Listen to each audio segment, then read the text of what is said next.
This is Larry Cooperman. I'm Director of Business Development for Nightdive, and we've released about 9,000 beta keys to our Kickstarter backers, and getting feedback from them. It's all been pretty positive so far. Talk about the feedback, like how are you guys implementing that? Well, how does it feel to get feedback after this game being in development for so long? It's incredibly good to have some feedback from our backers. I mean, they've been following us the longest. They deserve to have the game first, and not only that, but they paid for it. And so we just made it a priority to get that in their hands as soon as possible.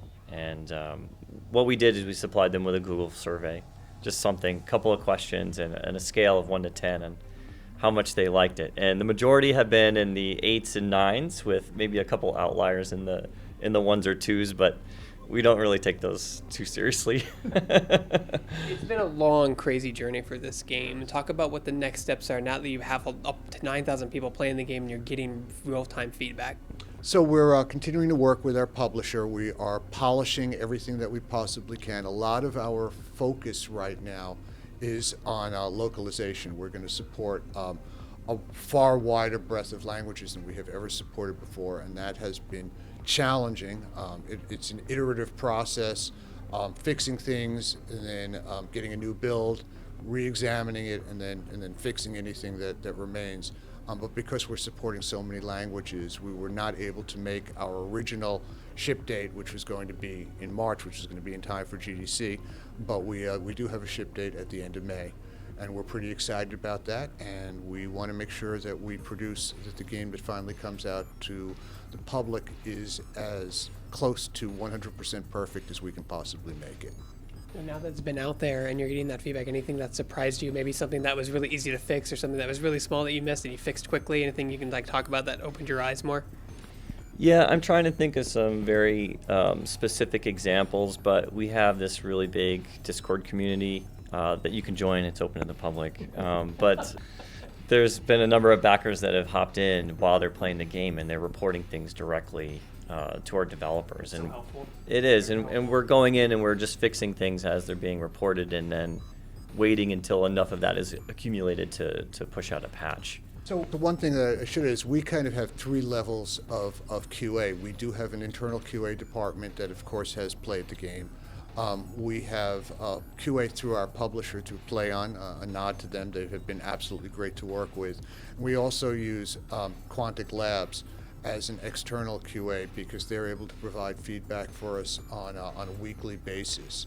And so when I talk about getting at 100% polish on that, I really do want to assure our fans that we're doing everything possible to identify and to fix anything that we possibly can in the game.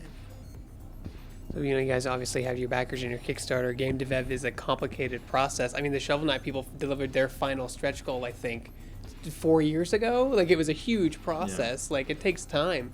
What's been the thing that you anticipated would take the most time when you originally started the Kickstarter, and has it changed since then?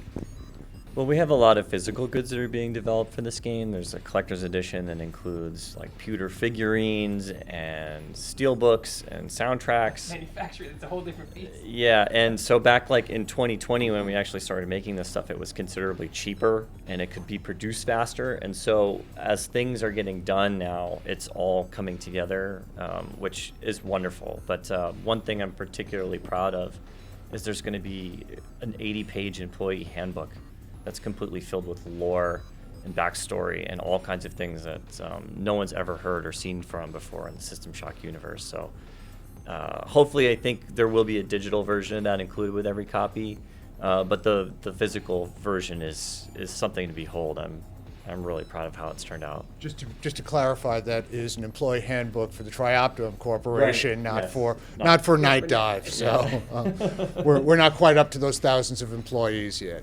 There's not that much Nightdive lore yet either. So We're working on that though. So what would you say right now to those people out there who are pounding their desk being like, "Want the game ready now"? What could you say to those people who are very anxious to get their hands on the game? They want to complete it and done tomorrow. We appreciate that.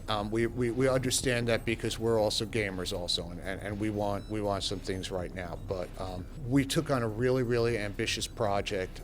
We're doing it with a team that is much smaller than people might think. And we really want to make this, it is truly a work of love for us, and we want to make it as close to perfection as we can possibly achieve.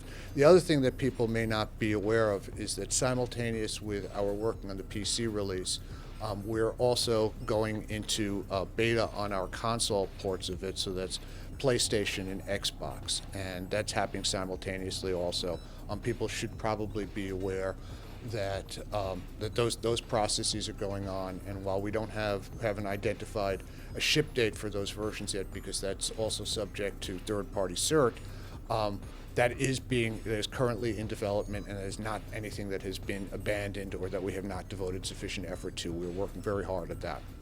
So sometimes what you're saying is it's not up to Nightdive. Sometimes there's other forces that are holding you up as well. And I don't want to even say holding us up. I mean, we're really trying to hit a very high mark on this, and for it to be the definitive edition of the game, and that's something that we're really excited about.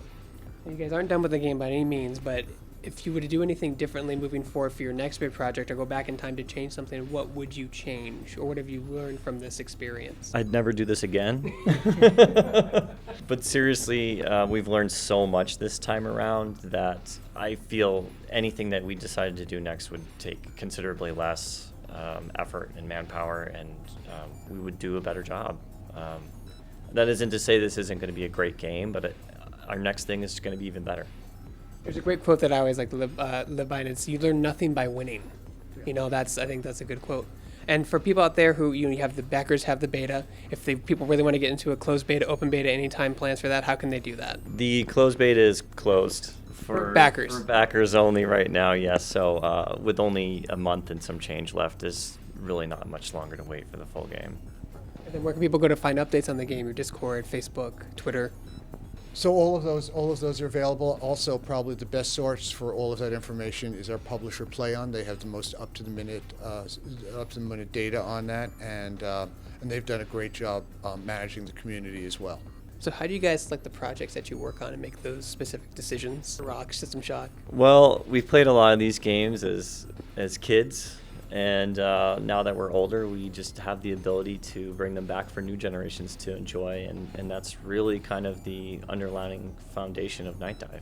We want to make sure that these games aren't lost to time, and that they can be appreciated and loved and enjoyed for as long as we can make it. I noticed that Steve looked at me when he said, "Now that we're older." So for No, both, they're actually the same age. If you guys didn't know, they're same. tell you, sales is tough. It really ages you.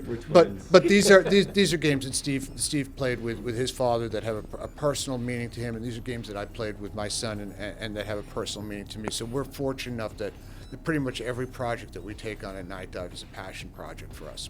We've also talked about, Stephen, we talked about this, about like the importance of game preservation, of just like, when a game's released, even if it's an old PC game and they only made so many limited copies, there's no way to play it unless you emulate it, right? And even though the emulation can be spotty, can be bad, not official, and that's part of what you guys want to do, is make sure that that's important to keep the history of these games alive. Yeah, and on top of that, with Nightdive being around, we can support it for the foreseeable future. So when there's inevitably a new console generation, we can update the games that we've already worked on to continue working on, whatever comes out.